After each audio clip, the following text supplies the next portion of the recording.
Génesis 3 del 1 en adelante. Los enemigos de la vida cristiana. Vamos a hablar del primer enemigo que aparece en Génesis de la vida cristiana. Dice así: pero la serpiente era astuta más que todos los animales del campo que Jehová Dios había hecho, la cual dijo a la mujer: con que Dios ha dicho, no comáis de todo árbol del huerto. Y la mujer respondió a la serpiente: del fruto de los árboles del huerto podemos comer, pero del fruto del árbol que está en medio del huerto, dijo Dios, no comeréis de él, ni le tocaréis, para que no muráis. Entonces la serpiente dijo a la mujer: no moriréis, sino que sabe Dios que el día que comáis de él serán abiertos vuestros ojos, y seréis como Dios, sabiendo el bien y el mal. Y vio la mujer que el árbol era bueno para comer y que era agradable a los ojos y el árbol codiciable para alcanzar la sabiduría, y tomó de su fruto y comió, y dio también a su marido, el cual comió así con ella. Entonces fueron abiertos los ojos de ambos y conocieron que estaban desnudos.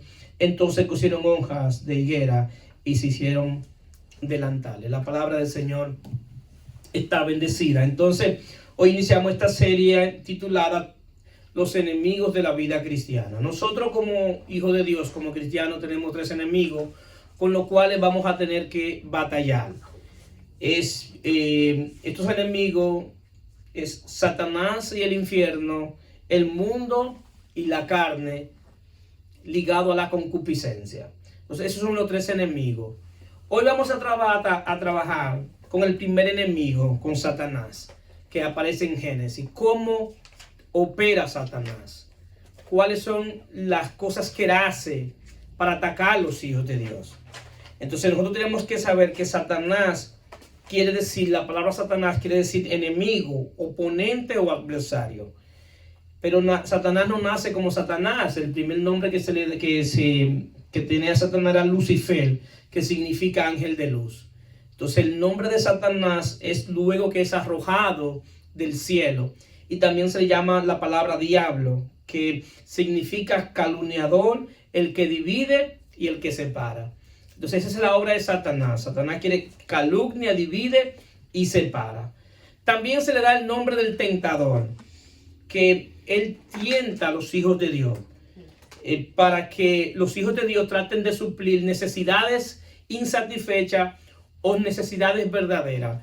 El problema es que él quiere tentarnos para que vayamos a suplir esas necesidades de manera ilegal, violando los principios del reino de Dios. Y esa es la idea. La idea es tentarnos para que violemos principios. Ahora bien, lo más difícil de estos enemigos es que son enemigos espirituales que no vemos, si no lo vemos con los ojos físicos. La palabra enseña que el primer hombre, Adán, fue hecho terrenal. Nosotros también fuimos hechos de manera terrenal, es decir, para tener contacto con el mundo físico a través de los sentidos. Y solamente estamos en capacidad de entender las cosas físicas porque se nos dio un cuerpo terrenal, una mente terrenal, todo que está ligado a lo terrenal. Bien, entonces, ¿cómo tú puedes pelear o cómo tú puedes entender las cosas espirituales si tienes una mente terrenal, si tienes un cuerpo terrenal? Entonces, ¿qué sucede? Esa es la parte más difícil, que estamos peleando con un enemigo que no conocemos y que tiene más conocimiento del mundo espiritual que nosotros mismos. Sí, en términos espiritual, Satanás fue hecho parte de la alta creación cuando fue creado, no como Satanás, sino como Lucifer. Es decir, que fue hecho en términos espiritual, nosotros fuimos hechos terrenal. Entonces, ¿qué sucede? Por eso, entonces, en cada guerra, en cada situación, tenemos que conocer al enemigo. Nadie va a una guerra sin conocer a su enemigo. Tiene que conocer qué alma tiene, qué estrategia utiliza, qué facilidad tiene ese enemigo. Entonces, ese es el asunto que nosotros muchas veces hemos descuidado este asunto, porque muchas veces se nos ha enseñado que nosotros tenemos a Satanás pisoteado, que lo tenemos en los pies. Nadie tiene a Satanás en los pies.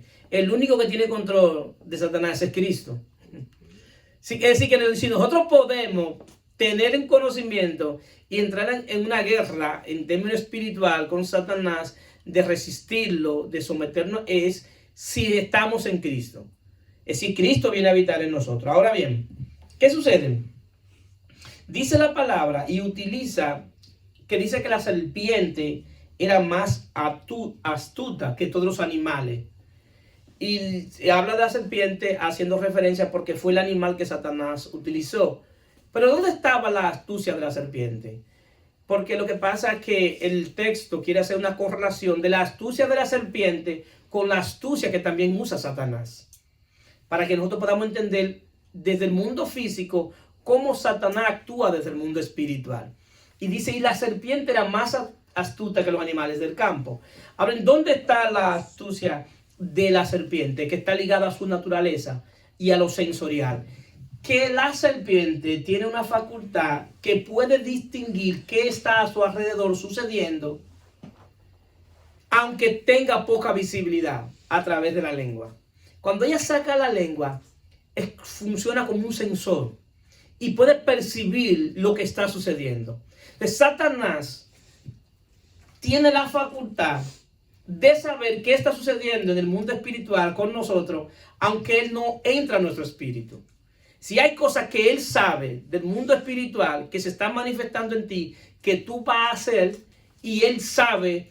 Por eso, si se dan cuenta, desen cuenta de algo, que muchas veces viene algo de Dios para nosotros, y antes de que venga eso de Dios, se levanta una guerra, se levanta una situación, se levanta un ataque espiritual, y tú dices, pero ¿cómo esto sucedió? Si yo ni siquiera se lo he hablado con nadie, si yo no se lo he dicho a nadie. ¿Por qué? Porque él puede percibir cosas en el mundo espiritual. Otra de las cosas de la astucia que tiene la serpiente, y básicamente la serpiente de Carcabel, es la cola. La cola, si se da cuenta, la serpiente de Carcabel la mueve mucho y suena. ¿Saben para qué hace eso? Para que la presa se distraiga con la cola. Y la presa cuando ella va a atacar una presa, comienza a menear la cola. Y la presa se enfoca en el movimiento y el sonido de la cola. Y no se enfoca en la cabeza. Entonces ella crea distracción para agarrarte. Y eso es lo mismo que hace Satanás. Satanás es experto en traer distracciones. Una de las cosas que más nos aleja de nuestro propósito en Dios es la distracción. Es poner la mirada en lo que no tenemos que poner la mirada. O poner como prioridad algo que no es la prioridad en nuestra vida cristiana.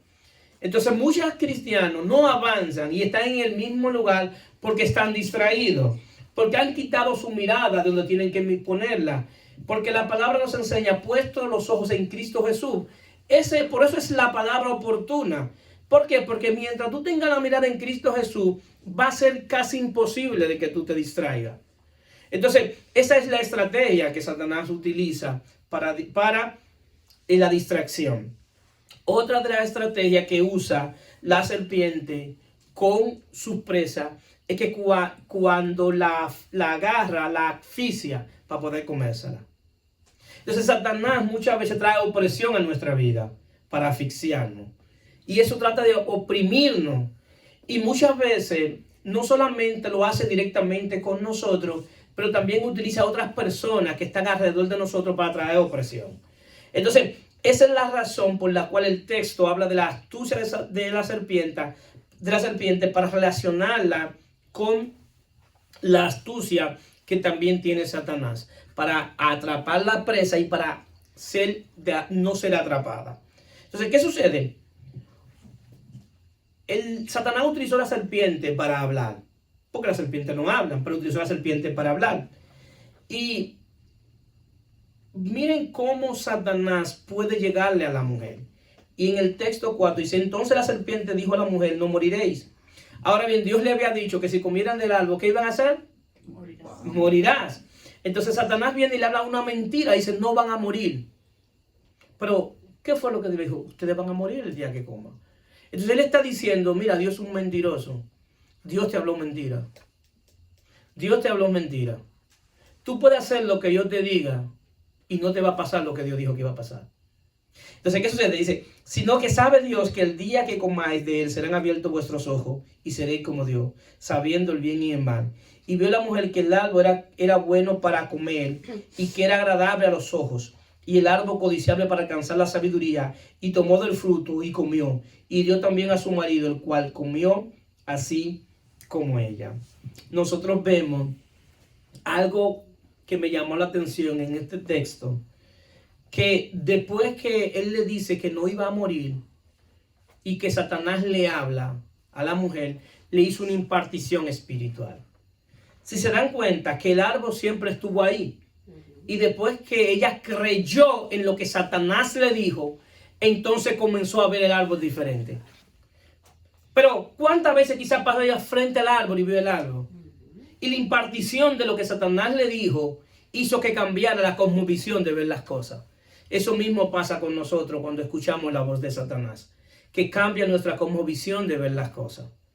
Y lo que me llama la atención del texto es que todavía ellos no habían caído en pecado y Eva comenzó a manifestar como que había caído. ¿Por qué? Porque comenzó a ver que era bueno para comer, cuando Dios le había dicho que no comieran.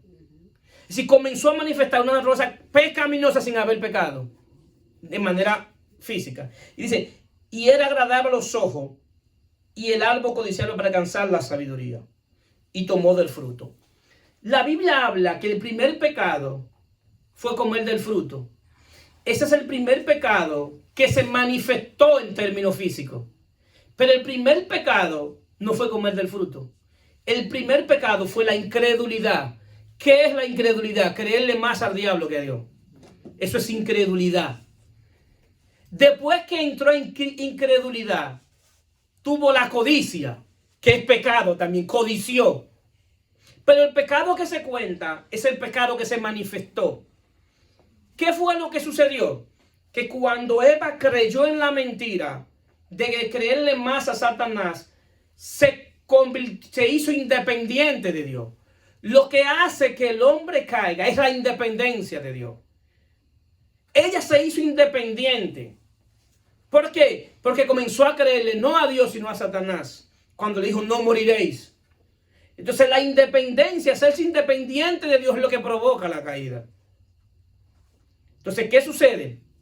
Otro punto importante es que cuando tú te haces independiente de Dios, que viene la caída, que viene el pecado, entonces tú te conviertes en un agente de Satanás. Porque si te das cuenta, después que ella comió, ¿qué fue el otro paso que hizo? Le dio al marido, se convirtió en un agente de Satanás. Y eso es lo que pasa cuando el hombre se hace independiente de Dios, que comienza a vivir una vida completamente pecaminosa. Sin darse cuenta, está siendo un agente del reino de las tinieblas y sirviéndole al infierno. Y ese es el asunto que entonces el infierno comienza a utilizar a la persona. Dicen los teólogos modernos de estos tiempos que la madre de todos los pecados es la incredulidad. Y la incredulidad es no creer que Dios va a hacer lo que Él dijo que va a hacer. Cuando Dios dice que la paga del pecado es muerte, y nosotros nos entregamos abiertamente el pecado, estamos diciendo, Dios no me va a castigar con la muerte si yo sigo pecando. Yo no estoy creyendo eso que Dios está diciendo. Entonces, esa es una de las partes más importantes. Y eso es lo que la Biblia quiere que nosotros entendamos. Y la razón por la cual Cristo Jesús se presenta como la verdad es porque la verdad es que viene a recuperar al hombre por haber creído en una mentira. Lo que hace caer al hombre es creer en la mentira, es creerle más a Satanás que a Dios. Y eso es lo que hace que el hombre se entregue a esa vida. Pero bendito sea Dios en Cristo, que vino a recuperarnos y por medio de la verdad. ¿Cuántos dicen amén? Amén. Ahora bien, miren escuchen el calificativo que le da Jesús a Satanás. Dice Juan 8:44, vosotros sois de vuestro padre el diablo, y los deseos de vuestro padre queréis hacer. Él ha sido homicida desde el principio y no ha permanecido en la verdad, porque no hay verdad en él. Cuando habla mentira, cuando habla mentira, de lo suyo habla, porque es mentiroso y padre de mentira. Él es mentiroso por naturaleza. Sí, a él no hay que enseñarle a hablar mentira. Él manifiesta lo que lee. Él es mentiroso. Y nosotros muchas veces creemos esa mentira. Todos los que estamos aquí vivimos un tiempo creyendo esa mentira. Creyendo que haciendo las cosas mal no iba a ir bien. Creyendo que vivir de espada a Dios no iba a ir bien. Y esa es la mentira que Satanás utiliza para arrastrarnos a que seamos instrumentos en sus manos. El problema de estos tres enemigos, aunque solamente estamos trabajando con Satanás, es que estos tres enemigos hacen alianza en términos espirituales. Si se dan cuenta, Satanás es considerado el príncipe de este mundo. Entonces el mundo también es nuestro enemigo, pero tiene un príncipe. Pero también hablé de la carne, la concupiscencia, que es la naturaleza caída. Nuestra naturaleza caída hace alianza con Satanás. Entonces tenemos tres enemigos. Un enemigo que nos ataca de manera externa, dos enemigos que nos atacan de manera externa y un enemigo que está en lo interno de nosotros, en nuestro corazón, en la naturaleza caída. Esa es la parte más difícil de esto, porque nosotros solamente tenemos tres frentes abiertos. Somos uno solo y tenemos tres frentes abiertos. Satanás atacándonos con el infierno y sus demonios. El mundo trayendo informaciones para que nosotros creamos en la filosofía del mundo. El mundo es un sistema de pensamiento que no toma cuenta a Dios y su palabra. Y quiere hacernos ver que lo que importa en esta vida son las cosas terrenales, son las cosas de este mundo, son las cosas que perecen. Pero la Biblia enseña que lo que en verdad tiene valor en esta vida son las cosas que no perecen, las cosas que permanecen. Y lo que permanece es la vida de Dios, su palabra, que permanece para siempre. Es decir, en verdad, nosotros necesitamos que el Señor nos ayude a liberar nuestro entendimiento para que cada día más vivamos para las cosas de Dios. Vivamos para conservar nuestro ser interior, que es lo que en verdad tiene valor.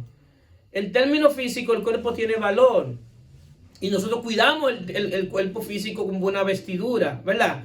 Pero en verdad lo que tiene valor es lo que está dentro de nosotros, porque nosotros somos espíritu, que tenemos un alma y también tenemos un cuerpo. Entonces, esa es la parte más importante. Ahora bien,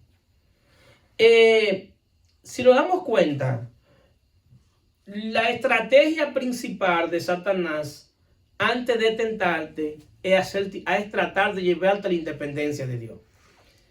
Es hacerte independiente de Dios. Y eso mismo lo hizo con Jesús. Cuando Jesús utilizó a Pedro diciéndole a Jesús que no fuera a la cruz. Y Jesús lo reprendió. Porque Satanás sabía qué iba a suceder en el mundo espiritual si Jesús iba a la cruz. Entonces utilizó uno de los que estaban más cerca. Uno del círculo íntimo de Jesús. ¿Qué te enseña eso? Que muchas veces Satanás va a utilizar a las personas que están más cerca de nosotros para tratar de traernos una palabra que no viene de parte de Dios. El que menos tú piensas. Y Jesús estaba atento. Y aunque Jesús reprendió a Pedro, pero Jesús sabía que no era Pedro que estaba hablando, que era Satanás que había utilizado a Pedro. ¿Por qué? Porque una de las cosas principales en esta guerra espiritual es que Dios quiere hacernos fuertes en términos espirituales, en nuestro espíritu. Porque Pedro estaba partiendo desde sus emociones. Estaba partiendo que no quería que el líder que estaba ahí fuera a la cruz. Y se dejó engañar por las emociones. Entonces, ¿qué sucede? ¿Por qué Dios quiere hacernos fuertes? Para que no seamos seres emocionales, dirigidos por las emociones. Claro que tenemos emociones y son puestas por Dios. Pero nosotros no podemos dirigirnos por las emociones. Porque las emociones son cambiantes. Hoy tú estás bien, hoy tú estás feliz y mañana puedes estar triste. Entonces, no es verdad que tú vas a tomar la misma decisión estando feliz que estando triste. Es más, cuando estamos enojados decimos cosas que no tenemos que decir. ¿Cuántos dicen amén? Y hacemos cosas que no tenemos que hacer. ¿Por qué? Porque estamos enojados. Muchas veces somos hirientes. ¿Por qué? Porque nuestras emociones, al estar en esa condición, entonces actuamos en una explosión de manera emocional. Entonces, una de las cosas que el Espíritu trata es que seamos fuertes en términos espirituales. Es tan tal que muchas veces, cuando nosotros logramos tener esa fortaleza en términos espiritual, la gente puede entender o llegar a creer que no tenemos sentimientos, lo cual no es así. Lo que pasa es que nosotros no, entonces ahí no somos comenzados a dirigir por las emociones, sino por el Espíritu, el cual nos hace fuerte. Y eso es una de las partes principales en nosotros poder librar esta batalla con ese enemigo. El que es débil de espíritu siempre va a ser un instrumento, un zambá de Satanás para que Satanás lo ataque. Porque va a encontrar el día más débil cuando tú estás en ese nivel de emociones bajito, ese día que tus emociones están difíciles, ese día que van a atacar. Si te das cuenta, y pueden testificar que cuando cualquiera de nosotros comienza y quiere hacer algo para Dios, comienzan los ataques. Y generalmente de las personas que están más cerca de nosotros y de las personas que nosotros tenemos más afecto. ¿Por qué? Porque quiere debilitarnos en términos emocionales. ¿Para qué? Para que no hagamos lo que tenemos que hacer. Y eso es una estrategia del reino de las tinieblas y del infierno. Este es un mundo espiritual que no conocemos. Pero no solamente Satanás utiliza a otra persona, sino que también directamente también le ataca. Si nosotros leemos Primera de Crónicas 21 del 1 adelante, ahí nos daremos cuenta que dice, pero Satanás se levantó contra Israel e incitó a David que hiciera censo de Israel. Primera de Crónicas de 21 al 1. Pero Satanás se levantó contra Israel e incitó a David para que hiciera censo. Entonces, David decidió hacer censo. Y dice, y dijo David a Joab y a los príncipes de Israel, id a hacer censo de Israel desde Beceba hasta Dan, e informarme sobre el número de ellos para que yo lo sepa. Y dijo Joab, añade Jehová a su pueblo 100 veces más, rey señor mío. ¿No son todos estos siervos de mi señor? ¿Para qué procurar mi señor esto? ¿Qué será para pecado a Israel? Este acto tuvo consecuencias. Este acto tuvo consecuencias. Ahora bien, ¿qué ganaba Satanás con que David hiciera censo? Se sintiera fuerte. Nada. Satanás no hacía nada con eso. Satanás lo que quería era llevar a David a que confiara en su fuerza, que confiara en los soldados que tenía. Y cuando David comenzó a confiar en los soldados que tenía, comenzó entonces a no depender de Dios, de la protección de Dios. Si no entendía, lo que me va a proteger es los soldados que tengo. Miren cómo lo llevó a la independencia. En creerse que tú por tu propia fuerza puedes salir de cualquier situación. En creerte que tú puedes librar una batalla. En creerte que lo que nosotros tenemos es lo que nos da garantía de nuestra vida, de nuestra tranquilidad, de nuestra paz. Entonces, lo estaba llevando a la independencia. Y esto tuvo consecuencias. Una consecuencia muy fuerte para David. Y la consecuencia que fue que Dios fue tan bueno que le dio 3 opciones para que David eligiera cuál de los castigos iba a tomar. Y uno de ellos, y dice, y Dios te mandó al profeta Gad y le dijo, oye, ve dile a David que elija 3 de estos castigos que le voy a dar. Dice, 3 años de hambre o 3 años de hambre o 3 meses ser derrotado delante de tus enemigos con la espada de tus adversarios. Le está diciendo 3 años de hambre, esa es una opción, o 3 años en la mano de tus enemigos. Está diciendo siendo derrotado. Le está diciendo tu suerte está en manos de tus enemigos. El castigo mío es que tu suerte esté en manos de tus enemigos. Como tú no crees que tu suerte está en manos mías, voy a poner que tu suerte esté en las manos de tus enemigos. Que los enemigos decidan qué hacer contigo. Y la otra fue para tus adversarios. Y esto y dice, o 3 días de espada de Jehová, o esto es la peste de la tierra, y que el ángel de Jehová haga destrucción en todos los términos de Israel. Pero David era un hombre muy sabio. Cogió la espada de Jehová. Cogió la espada de Jehová. Dijo, no, yo quiero caer en la mano de Dios, que tiene misericordia, y no caer en la mano de los hombres. Para mí es mejor caer en la mano de Jehová. por lo menos fue sabio. Dijo, es mejor caer en la mano de Jehová. Porque él sabía que Dios tenía misericordia. Y él sabía que en la humillación iba a tener misericordia de él. Y así mismo fue. En la humillación de David, Dios le dijo lo que tenía que hacer. Y David se arrepintió y trajo la ofrenda que Dios le había pedido. Entonces, ¿qué pasa? Nosotros, ahora bien, el objetivo era provocar el castigo sobre Israel. En Apocalipsis 2:24 habla de lo que se llama las profundidades de Satanás. Y está ligado a que Satanás te lleva a que tú pierdas la capacidad de arrepentirte. Por lo menos David se arrepintió y encontró la misericordia de Dios. Pero en el capítulo 24 de Apocalipsis habla de la doctrina de la profundidad de Satanás. Apocalipsis 2:24, donde lleva a la gente a unas profundidades que pierden la capacidad de arrepentirse. Y está ligado a lo que el mensaje que Jesús le manda a una mujer diciéndole, dile a ella que se arrepienta, porque si no le voy a matar a sus hijos y la voy a cortar y la voy a enfermar, porque había perdido la capacidad de arrepentirse. Entonces ahí es que nosotros no debemos llegar a llevar a que Satanás nos lleve a una profundidad que perdamos la capacidad de arrepentirnos. También está lo que se llama la doctrina de Balaam. ¿Qué es la doctrina de Balaam? Que Balaam da malos consejos para que tú violes los principios de Dios y Dios te pueda castigar. Balaam hace eso, también eso está ligado a las profundidades y a la doctrina de Balaam, donde te aconseja. Por eso es que nosotros, como hijos de Dios, debemos tener cuidado de quién recibimos consejo. ¿Quién nos está hablando? Sí, ¿quién te aconseja a ti en tu vida espiritual? Entonces tú tienes que ver quién nos está aconsejando. Si esa persona, la condición espiritual, porque ¿cómo está? Nadie que esté mal delante de Dios te puede dar un consejo de parte de Dios. Pues Dios puede utilizarlo en cualquier momento, pero no puede ser tu consejero. ¿Por qué? Porque va a hacer lo mismo que hace Balaam, que conociera del mundo espiritual.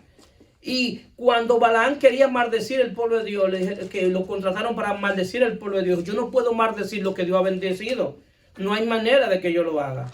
Entonces, la manera que él logró que Dios castigara al pueblo, ¿cómo fue? Aconsejándole que le llevaran mujeres al pueblo de Dios, para que el pueblo de Dios se fijara en esas mujeres que no eran israelitas, para que se fueran, para que le enamoraran y estuvieran con ellas, porque ahí lo que hacía era que le daba derecho a Dios para castigarlo.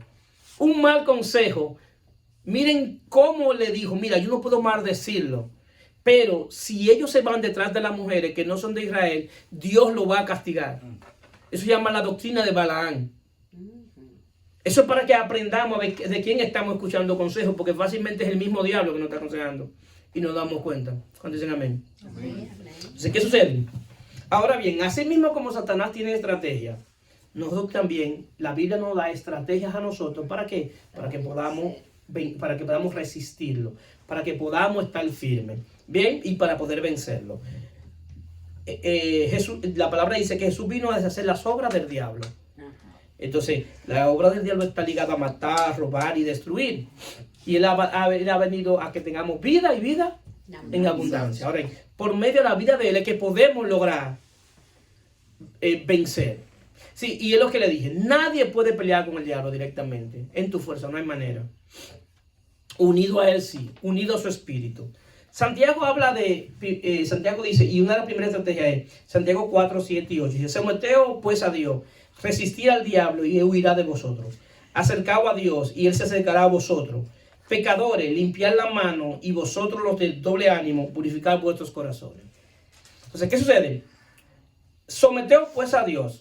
¿Qué es someterse pues a Dios? Cuando yo me someto a Dios, cuando yo pongo toda mi confianza en Jesucristo, en el Hijo de Dios. De la única manera que yo me puedo someter a Dios es poniendo toda mi confianza en Él. Porque Él es el camino, la verdad y la vida. Si nadie puede tener una relación con Dios sino por medio del Hijo. Entonces, en el Hijo es que yo puedo someterme a Dios. El mayor sometimiento que nosotros podemos tener como cristianos es someternos al Hijo. que sea el Hijo que administre nuestra vida. Porque nosotros no estamos en capacidad de administrar nuestra propia vida.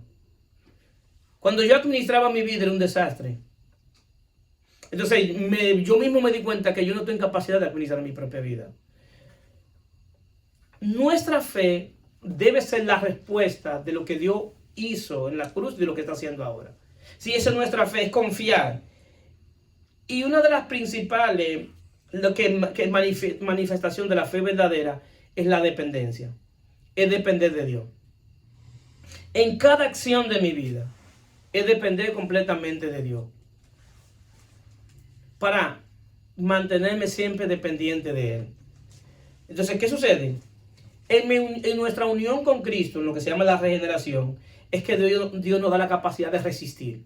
Porque yo no resisto porque yo soy fuerte. Nosotros no resistimos porque somos fuertes. Nosotros resistimos porque estamos unidos al fuerte. ¿Cuántos dicen amén? Amén. Por eso podemos resistir. Porque Él es el fuerte. Aquí el que fuerte es Jesús. Entonces, en la unión con Él es que me da capacidad para resistir. Porque yo no puedo resistirlo.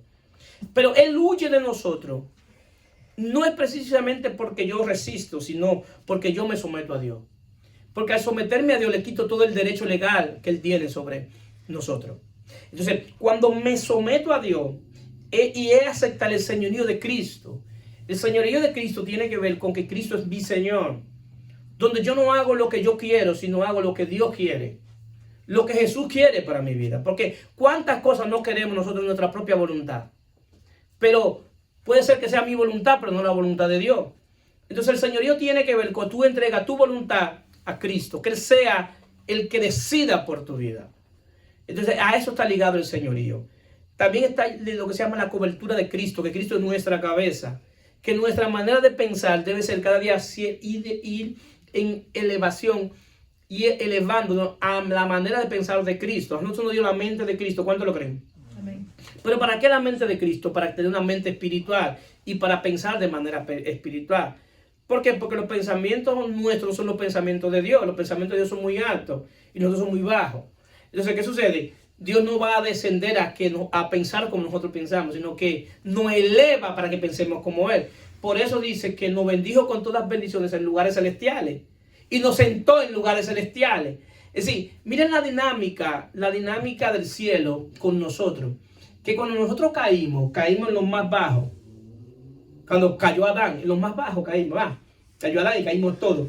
Pero cuando Dios nos recupera, pero no nos deja en lo terrenal, sino que nos eleva ¿a dónde? A lo celestial, a un plano superior.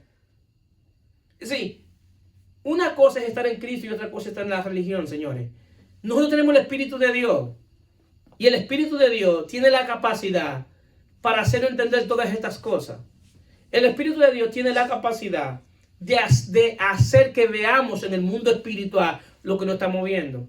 Es más, también tiene la capacidad de advertirnos cuándo vienen los ataques y por dónde vienen los ataques.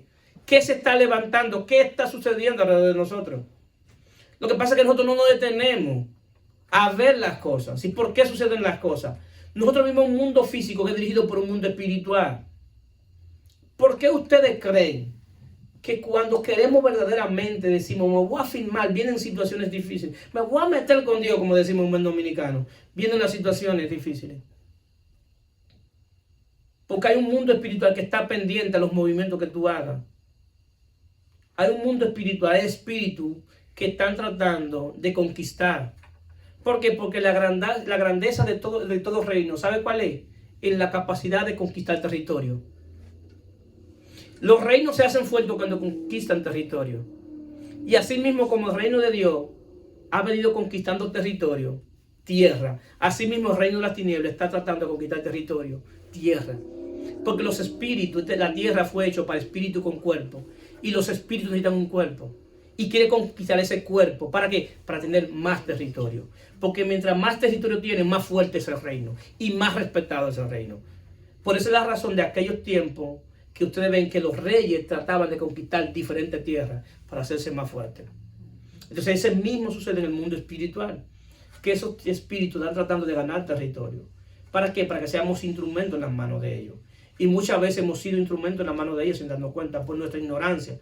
Pero bendito sea Dios en Cristo que ha traído iluminación a nuestro entendimiento. ¿Para qué? Para que no volvamos a ser instrumento en las manos de la tiniebla. ¿Cuántos dicen amén? Amén. Entonces, Santiago habla de pecado. El pecado es limpiar las manos. Él está hablando aquí, ligando a limpiar las manos al rito de la purificación que utilizaban los judíos. Santiago le escribe a los judíos y está hablando de la purificación del cuerpo, pero está ligado a lo que es la santificación. Es decir, traducido a lo que él quiso decir en ese momento, está hablando de santificación. Porque él estaba hablando basado en lo que él entendía en ese momento. Él dice, limpiar la mano, que es el rito de la purificación. Pero lo que pasa es que en esto no es tanto de tú limpiarte el cuerpo, sino que se limpie tu espíritu. Porque lo que va a hacer que nosotros podamos limpiarnos las manos en términos físicos es que nuestro espíritu sea limpiado. Y está ligado a la santificación. Pero la santificación es una obra del espíritu. Ahora bien, nuestro trabajo dentro de la santificación es creer en la verdad. Por eso Juan 17 dice, santifícalo en tu verdad, tu palabra es la verdad. Lo que nos va a santificar es creer en la verdad. A medida que nosotros quedamos en la verdad, vamos siendo santificados. Va quitándonos el deseo de pecar. Entonces, cuando el espíritu es santificado, el alma es purificada y el cuerpo también es purificado. Y eso es lo que Santiago está diciendo. ¿Cómo se va a santificar? Creyendo en la verdad. Con la palabra de Dios. Cuando tú estés frente a la palabra de Dios, creer en la verdad que Dios ha dicho en Cristo Jesús. La verdad presente, que es la verdad que es en Cristo. Y estás centrada que todo lo que tú puedes lograr es por medio de la fe en Cristo. Que nada separado de Cristo tú puedes hacer. Si todo lo que podemos vencer en nuestra guerra espiritual ahora, y le estoy hablando de la guerra contra Satanás, pero en la próxima entrega viene la guerra contra el mundo y contra la carne. Pero ya le estoy dando las pautas para pelear contra Satanás. Ahora, para poder pelear contra él, tenemos que conocer la palabra. Exacto. O sea, si tú no conoces la palabra, tú no puedes pelear con Satanás, mi hermano. Si te das cuenta, en la tentación de Jesús, lo que Satanás le recitó a Jesús fueron 3 salmos. La palabra le trajo, la palabra de Dios le trajo. Sí. La misma palabra que Dios inspiró para escribir fue la palabra que Satanás utilizó. Y Jesús le contestó con otro salmo. Cuando él le dice, y dése cuenta que Satanás trae la palabra oportuna en el tiempo oportuno. Porque dice el texto que a los 40 días tuvo hambre. Y cuando tuvo hambre, vino el tentador y le dijo, si tú eres hijo de Dios, haz que esta piedra se convierta en pan. Pero ¿por qué no vino el día 35? Porque no tenía hambre. ¿Por qué no vino el día 39? Porque no tenía hambre. Porque lo que quería era hacerlo caer basado en una necesidad legítima. Y eso es lo que Satanás hace. Porque el tener hambre es una necesidad legítima. Pero entonces, ¿qué sucede? Él viene con la palabra, a tentar a la palabra. Porque eso era la palabra, hecha carne. Y eso es no tan solo del pan vivirá el hombre, sino de cada palabra que sale de la boca de Dios. Le recito otro salmo. Entonces, ¿cómo tú vas a pelear con un ser que sabe la palabra más que tú? Si no conoces la palabra. No hay forma. No hay manera, hermano. No hay manera de que tú puedas pelear con un ser que sabe la palabra más que tú si tú no conoces la palabra. Y una de las cosas que a mí me ha llamado de este enemigo es que se aprovecha de nuestra ignorancia. La ignorancia es un carbo de cultivo para Satanás. Mientras tú más ignoras, más te ataca. Llega un momento que Satanás, cuando discierne en el mundo espiritual que tú conoces la palabra y que tú conoces lo que se llama los derechos legales del reino de Dios, que no te ataca a ti directamente, sino que utiliza a otro para atacarte. Porque él dice, no va a perder el tiempo con él porque él la sabe. Pero vos utilizas a otro para que lo ataquen. Entonces, esa es una de las cosas que no tenemos que poner empeño en conocer la palabra de Dios.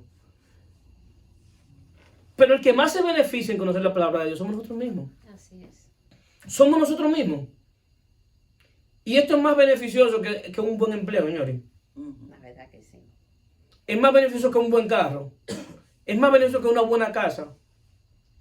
Porque lo que te va a permitir que tú estés firme en la fe es conocer la palabra. Eso sí es verdad. Porque si tú no conoces la palabra de Dios, cualquier viento de doctrina, tú vas a ir como viento de doctrina. Allí enseñan eso, creo esto. Pero me voy allí enseñan esto, creo esto. Pero allí enseñan esto, creo esto. Como el barco. Como el barco así mismo. Pero dice la palabra enseña que la palabra de Dios es como un ancla. Hablando del barco, que es un ancla que te afirma. Que vienen los vientos, y ese barco vienen los vientos, vienen esa tormenta, y ese barco se menea para aquí y para allá, pero está firme. ¿Por qué? Porque el ancla está firme. Entonces lo que va a hacer que tú estés firme es la palabra. Cuando vengan esos vientos. Así es, gloria a Dios. Porque se nos ha vendido un evangelio de una panacea de que todo te irá bien. Y eso no lo enseña, sino que para los que aman a Dios todo obra para bien. Amén. El bien viene para el justo y para el injusto. La diferencia con nosotros es que Dios, estamos en las manos de Dios. Y Dios no libre que venga el mal. Pero si viene un día, lo que va a hacer que estemos firmes es la palabra. Así Es la promesa de Dios. Es el saber lo que Dios ha dicho y saber el carácter de quien lo dijo. Porque no solamente saber la Biblia, sino saber el carácter de quien la inspiró. Saber el carácter de la fuente de la inspiración. Por eso dice la palabra que Abraham creyó en esperanza contra esperanza. Creyó cuando no había esperanza y cada día más se iba poniendo la esperanza más difícil. Cada día los días se ponían más difíciles. Y mientras los días se ponían más difíciles, Abraham creía más. Pero ¿cómo va a ser que mientras más difícil tú más crees? No, yo creí porque yo sabía que el que prometió era fiel para cumplir lo que había prometido. ¡Aleluya! Así es, gloria a Dios. Eso fue lo que hizo que él estuviera firme en medio de ese proceso. Y eso es lo que va a hacer que nosotros estemos firmes en medio del proceso. Que cuando las cosas se pongan más difíciles, es decir, en esperanza contra esperanza. Mientras más difícil, más esperanza tengo. Porque el que me prometió es fiel. Entonces, ¿qué sucede? Eso es una de las cosas importantes, queridos hermanos. Si no conocemos la palabra de Dios, estamos perdiendo el tiempo. Claramente lo estoy diciendo. Perdiendo el tiempo completamente. ¿Por qué? Porque no vamos a tener firmeza espiritual. Otra de las estrategias está en 1 de Pedro 5, 7 y 9. Dice: humillaos pues bajo la mano poderosa de Dios, para que Él os exalte cuando fuera tiempo, echando toda vuestra ansiedad sobre Él, porque Él tiene cuidado de vosotros. Sed sobrio y velad, porque vuestro adversario el diablo, como león rugiente, anda alrededor buscando a quien devorar, al cual resistid firme en la fe, sabiendo que la misma padecimientos se van cumpliendo de vuestro hermano en todo el mundo. Oiga cómo dice Pedro, humillado. Ahora, humillado es reconocer que cada día más nosotros sin Dios no somos nada. El que no tiene a Dios no tiene nada. Vive un mundo vacío. Que cada día tengo que estar humillado, que lo que tengo, que lo que soy ha sido por su gracia. Que no hay nada en mí que yo haya aportado en esto. Aparte de mi voluntad, que todo ha sido por su gracia. Entonces, ¿qué sucede? Y es bajo la mano poderosa de Dios para que Él lo exalte cuando fuese el tiempo. Dios tiene un tiempo para todo, queridos hermanos. Así es. Las cosas en Dios tienen un tiempo para todo. Y lo mejor que nos puede pasar es esperar el tiempo de Dios. Muchas cosas, gente fracasa porque hacen las cosas fuera de tiempo. Por eso hay una facultad del Espíritu que se llama ser entendidos en los tiempos. Saber qué tiempo tú estás viviendo en Dios. Qué tiempo tú estás viviendo ahora. ¿Qué es lo que Dios quiere para este tiempo, para mi vida? Porque la voluntad de Dios es eterna, pero hay una voluntad de Dios que es por un tiempo específico. Hay cosas que Dios quería hace 5 años que yo hiciera, que no es lo que Dios quiere que yo haga hoy. Porque va ligado al conocimiento del ministerio y al servicio. Dice, ¿qué es el tiempo que Dios quiere para mi vida? Porque puede ser que lo mejor que me puede estar pasando, aunque yo no lo entienda, es lo que estoy pasando. Está difícil, ¿verdad? Pero es lo que te va a permitir confiar en Dios y esperar en Él. Es lo que va a permitir que tú pongas toda tu ansiedad sobre Él. Que tú digas, está difícil. Y yo no voy a menospreciar los procesos. Porque pueden entender que yo me estoy menospreciando los procesos. No, todos sabemos el nivel de nuestro proceso. Y no hay virtud en el dolor. No hay virtud en el dolor. No, yo no estoy diciendo eso. No, yo no tengo virtud en el dolor. Lo que pasa es que por nuestra propia naturaleza y por nuestro propio ego, nuestra propia grandeza, nosotros muchas veces nos alejamos de Dios. Entonces Dios quiere que nos humillemos y esperemos el tiempo de Él. Que Él lo hace, pero en su tiempo. Y cuando Dios saca al pueblo de Israel y lo mete al desierto, que es lo que se llama, porque significa proceso, no era para Dios mortificarlo, era para que ellos lo conocieran. Porque donde tú conoces a Dios no es en Canaán, es en el desierto. Y lo que hace es que ellos no entren a la tierra prometida es su rebeldía en el desierto. Entonces en el desierto lo que Dios quiere es humillación. Es humillación para quebrantarnos. Dios tiene que quebrantarnos nosotros, queridos hermanos. Y lo que mejor le puede, lo más favorable que le puede pasar a un hijo de Dios es el quebrantamiento. Es el quebrantamiento. Dios tuvo que agarrar a Pablo, el hombre con la iluminación más grande en la Biblia completa. El hombre con el conocimiento más grande de lo que era la gracia de Dios, la fe, el nuevo pacto. Y tuvo que quebrantarlo, pero no una vez. Tuvo que quebrantarlo en la cárcel. Tuvo que quebrantarlo en un naufragio. Tuvo que quebrantarlo 5 veces, 39 latigazos menos uno. Tuvo que quebrantarlo que en Éfeso le entraron a pedrar y lo dejaron como muerto. Tuvo que quebrantarlo que entraba a la sinagoga y los judíos lo sacaban de la sinagoga. Al punto que él dice que Dios lo ha presentado como lo oprobio, a los apóstoles lo ha presentado como lo oprobio de este mundo. Lo oprobio lo más bajo. Y así lo presentó a ellos, como lo oprobio de este mundo. Pero ¿para qué tuvo que hacerlo? Para que estuvieran humillados delante de Dios. Porque solamente una cosita así hace que nos crezcamos. Wow. Al punto que Dios tuvo que permitir que viniera un aguijón y lo bofeteara cuantas veces quería.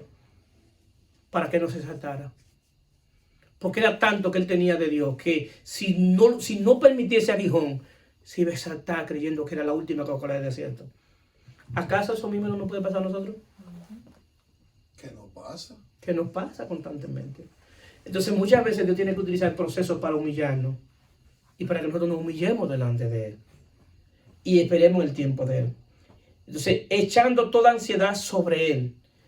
Aquí viene la parte buena. Porque Él tiene cuidado de vosotros. Yo creo esto. Yo sé que Dios tiene cuidado de mí. Y es necesario que nosotros entendamos que Dios tiene cuidado de nosotros. Dios es celoso con sus hijos. Ustedes dicen que hay madres que son celosas con sus hijos. Eso no es nada para como es celo de Dios. Eso no es nada. Y mira que las madres son celosas con sus hijos. La comparan con la gallina, las madres. Porque usted ha visto la gallina cómo se pone cuando alguien va a comerse una... Y cuando le van a hacer algún pollito. No le importa que la maten por su pollito. De verdad, yo solí. Así son las madres.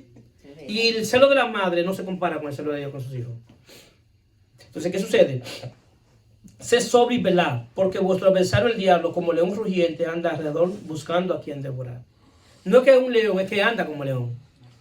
Por eso le dije a ustedes que él se quiere aprovechar de ignorancia, hacerle creer que eres un león. Sí. Pero él no es el león, él anda como león. Pero es Jesús. Ese es el león. Ese es el león de la tribu de Judá. Ese es el león.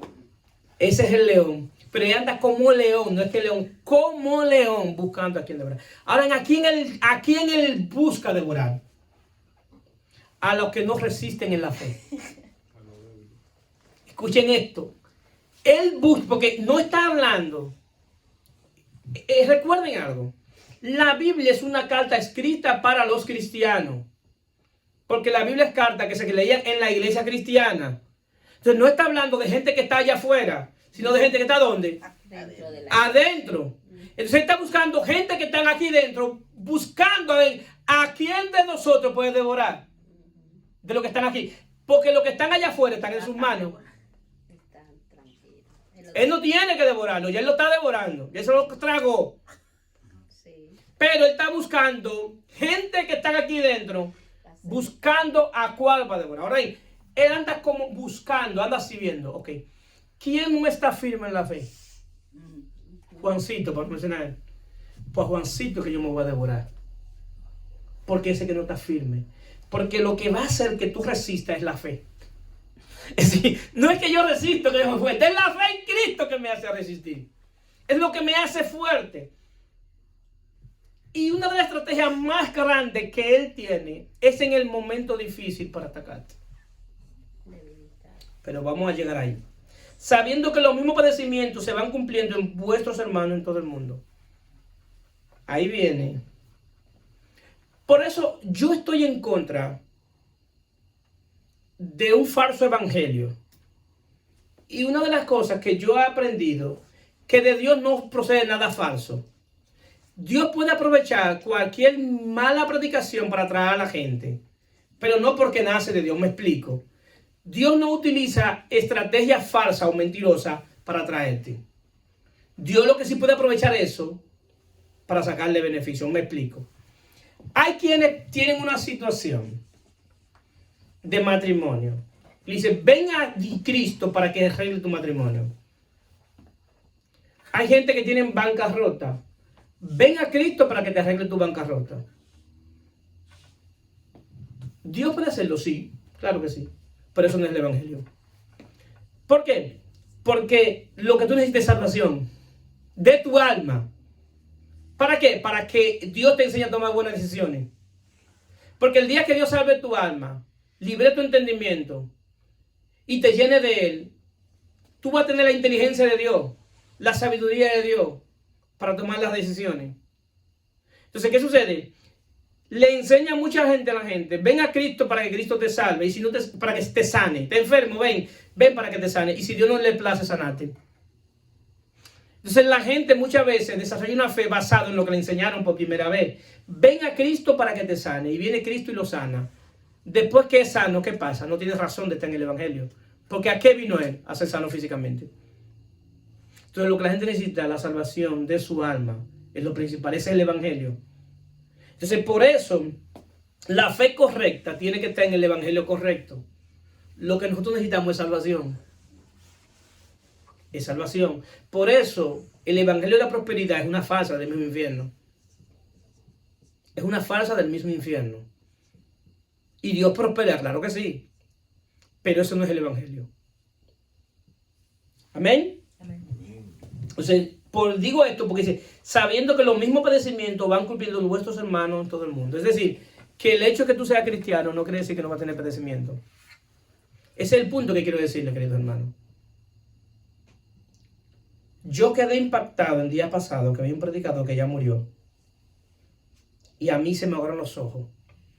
Él sentado predicando con un tanque de oxígeno. Porque él quería dar su última respiro predicando la palabra de Dios. Eso es admirable. Si este hombre, los pulmones ya no funcionaban. Sin embargo, eso no impedía que le sirviera a Dios. Le estoy enseñando que aún con padecimiento físico él podía servirle a Dios. Eso fue lo que yo interpreté, que aún con padecimiento físico él podía servirle a Dios. ¿Cuántos de nosotros por cualquier situación dijimos, no le voy a servir a Dios? No le voy a servir a Él. No, y la estrategia que esa estrategia la utilizan mucho las mujeres. Si no me da un hombre, me voy a buscar uno del mundo. Búscate que te lleve aquí te trajo. ¿Quién no te trajo? Sí, porque porque muchas veces nosotros relacionamos a Dios con nuestros padres físicos. Nosotros venimos de chantajear a nuestros padres, ¿verdad? ¿Cuántos de nosotros chantajearon a sus padres cuando estaban pequeños? O sea, de decirle, papi, si no me haces esto. O sea, mucha gente viene aquí queriendo chantajear a Dios. Si tú no haces esto. No, chantajear en el sentido de que si tú no haces esto, voy a hacer esto. No, a Dios no es así, señores. Entonces, ¿qué se dice? Y la tercera estrategia, vamos para finalizar aquí, está en Efesios 6, 10, 15. Dice: por lo demás, hermanos míos, fortalecieron el Señor en el poder de su fuerza, vestido de toda la armadura de Dios para que podáis estar firme contra las acechanzas del diablo. Porque no tenemos lucha contra sangre y carne, sino contra principados, contra potestades, contra los gobernadores de esta tiniebla, de este siglo, contra huestes espirituales de maldad en las regiones celestiales. Por tanto, tomad toda la armadura de Dios para que podáis resistir el día malo. Y habiendo acabado todo, estar firme. Es decir, aquí Pablo está hablando que es fortalecido en el poder de su fuerza. Fortalecido en el Señor en el poder de su fuerza. Vestido toda la armadura de Dios para que podáis estar firme contra las acechanzas del diablo. Aquí vuelve Pablo a decir que el diablo anda acechando. Y lo único que va a hacer que tú estar firme en tu fe. Y me llama la atención que él habla para que podáis estar firme el día malo. El día malo es una temporada que se le da permiso a Satanás para atacar a los hijos de Dios. Es la temporada para zarandearlo. es la temporada que él tiene permiso legal de Dios para atacar a los hijos de Dios, para Dios sacar un propósito. Y fue lo que Dios hizo con Pedro, que le dijo a Jesús: Pedro, Pedro, Satanás pidió permiso para zarandear tu alma, pero yo voy a rogar al Padre para que tu fe no mengue. Entonces, si eso fue a Pedro que le pidieron permiso, ¿cuántas veces Dios quizás no ha ido Satanás a pedir permiso para zarandear a uno de los hijos de Dios que están aquí? Tienes que tener a Dios alto conmigo. Déjame empezar al día Junior otra vez. No, pero ahora es firme. Ahora, pero mira la palabra Junior para ti. Pero mira la palabra: fortalecido el Señor de poder de su fuerza. Ahora tienes vestido toda la armadura de Dios para que podáis estar firme contra las acechanzas del diablo. Porque no tenemos, entonces, aquí viene, la hora tú tienes entonces que tomar la armadura de Dios, como vamos a clase de eso, la armadura de Dios, para que puedas estar firme. Porque lo que te va a hacer resistir va a ser que tú estés firme, no es tu fuerza, es la armadura de Dios. Porque Él va a venir a sacar, mira, y la armadura tiene que ver con que tú tienes aquí algo para protegerte. Tiene algo aquí para protegerte. Es decir, que va a venir dado a traerte aquí a tu mente. Va a traer ofensa a tu corazón, de gente que te ofenda a tu corazón. Va a venir dardo, entonces, pero tienes que tener un casco para que esos dardos no entren. Y tienes que tener aquí una armadura para que la espada no entre. ¿Por qué? Porque Satanás trata de herirse con su palabra. Y una de las cosas que él va a atacar es la fe. Porque el día que él ataque la fe, ese mismo día te tiene en sus manos. Si tú desmayas. Lo que él necesita es atacar tu fe. Entonces, aquí viene esta parte. Entonces, toma esta palabra para ti: fortalecido en el Señor el poder de su fuerza, y vestido de la armadura de Dios para que puedas estar firme contra las acechanzas del diablo. Eso es lo que necesitamos. Y se dan cuenta que todo lo que hemos hablado está ligado a la palabra, a la fe, a la fortaleza del Espíritu. Sí, está ligado a cosas interiores que tienen que estar dentro de nosotros. Amén. Amén. Se pueden poner de pie. Oren por mí, que voy para Minnesota.